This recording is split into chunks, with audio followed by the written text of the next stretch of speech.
Yo, what's going on, everyone? It's Lou from Lou's Life, and welcome to another review with Lou. So, basically, there's a new film that's come out onto Netflix. It's actually going to be part of a trilogy. It's going to be one out every Friday, from what I can see. So, we actually have had our first one, and this is actually Fear Street Part 1. And to be honest, I will just say it as it is, I wasn't really a big fan of this film, simply because of like the kind of genre it is. Like, I don't necessarily mind the like horror slasher movies. I really don't mind them.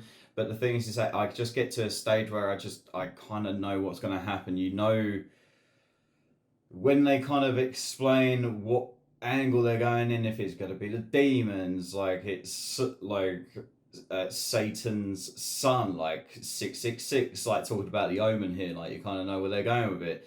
You've got then got like witches and then like like a mass killer going around. It's kind of like I see what they're doing, but the thing is that with this film in particular, like it's not like I did enjoy it. I enjoyed it because like there was a lot of fun things in the film that I could relate to, being in the year that it was, being back in the '94. Like there was just a few little things with it really. So I'm just gonna break it down for you. The thing is with this film is that although it was good, there was still like it started off strong. To be fair, like it made me think, okay, like why is it going in well, what is actually happening. As like a lot of horror films really do, straight away you're like, oh, what's happening here, like who's the killer, why they're killing, and blah blah blah. So I'm always going to get that grab. But like going on from after the first scene, or the first part that took place in a mall, like I was kind of like, okay, you got me grabbed, let's see what goes on. And to be fair, for me, it kind of just went down from there. But like I say, there was parts from the film that like I really was like I could relate, not relate to, but like in the sense of like the nostalgia, like you saw some kid like playing with the old school Mega Drive, and you just saw like a lot of like old school classic movie posters and books and stuff like that. Like it just makes me think that it was, I don't know, it was like it was good for what it was, but I wasn't expecting it to be like a 10 out of a 10. Like, oh my god, I like need to watch this again. And although that the sequels are coming, they're like I say, they're going to be on a weekly installment. So the next one is going to be on Friday. Which, just having a look here, it is Fear Street 1978, where this one was 1994. And then from looking at the one after that, we got 1666.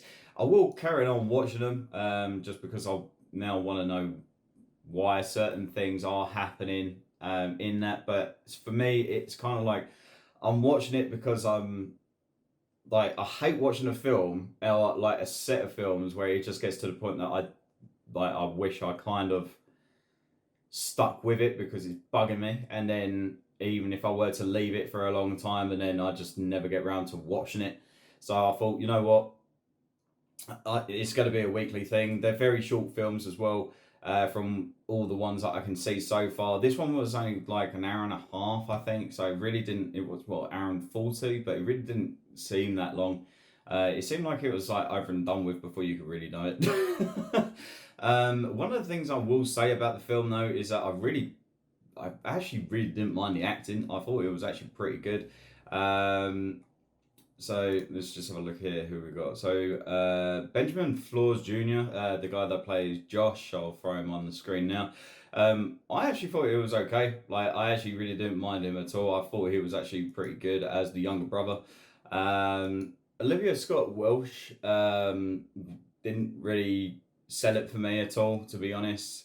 I, yeah, I just feel like in the situation that she was in, there was just a lot of just half-assing everything. Like I didn't really feel like very strongly towards her character at all. It just, again, like I think it's because of the genre it is, and I just don't really care for it as much. But where it was like just going in, um, I would have thought like in certain situations I would have just gone, yeah, like a lot more, like, I don't know, a little bit more like scared to what is actually happening. So yeah, there was that. Who we got here as well? Can't even pronounce her name. Kaina Madia. So Kayana Madia as Dina. Um, so in this, it was like, actually, it's not really much of a spoiler, really, but she is Sam's partner. Sam is also the one that is played by Olivia Scott Welsh.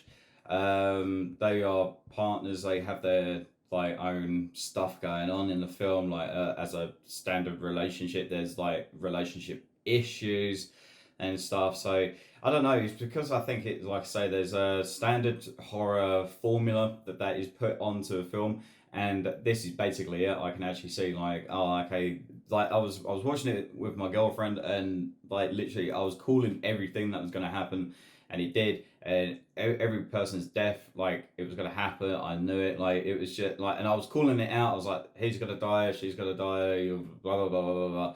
Like it's just one of those things. Like I say, it's just because of the type of genre it is. I'm just like, okay, it didn't really do too well. But it did actually have, like, again, I won't actually go into a spoiler, but there was actually something that actually happened with a police officer when he went over to an individual's house, and he posted something through the letterbox, which again, that's all I'm going to say. But what was actually posted, it kind of made me go, I want to know more to that, like what's his story. So that's one of the reasons why I'm actually doing this, because otherwise I wouldn't have actually done this review. But outright, to be fair, like because that has happened, I'm just going to carry on. And like I say, it's just talk. This film is talk of the town at the moment, people. I just want to. I'm just checking it out and giving my review. But yeah, I think I will look forward to the next one. Like I say, is this Friday. And then yeah, we'll just be able to carry on from there. But for like an overall score, I'm not really going to give this any more than a 6 out of 10. Like I say, there was just a lot more things that I was expecting, especially for the rating. It actually was. It's an 18. There wasn't a lot. Well, there was, but there wasn't enough for me to go, well, that was an 18. Like, that was definitely R rated. Like, God, like, that's horrific, really. Like, maybe one scene, really. Maybe that's why they done it. But again, like, I'll let you be the judge of that. But yeah, those are my thoughts, really. Like, this is a very short video, like, compared to normal. But yeah, I just thought I'd give you guys my thoughts on this one. What are your guys' thoughts on this? Did you actually enjoy Fear Street 1994, or did you not? Are you going to carry on watching the other ones? Have I missed something here that you guys can point out for me to make it say, like, this is why it's as good as it is, or am I just being a bit stubborn on this sense?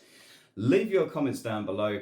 And just before I let you go, I am actually doing a giveaway at the 1,000 subscriber mark. I'm giving away this Mortal Kombat Blood and Thunder issue 1 comic done by Malibu in the early 90s. If it is something that you are interested in, then all you have to do is simply subscribe to my channel, turn on the notifications bell, then just go over to my giveaway video and comment the word done, because once we get to that 1,000 subscriber mark, I will just be doing a random comment select on that video to select the winner. So I wish you the best of luck, guys. If you love films just as much as me, then I'll catch you for the next one. Peace.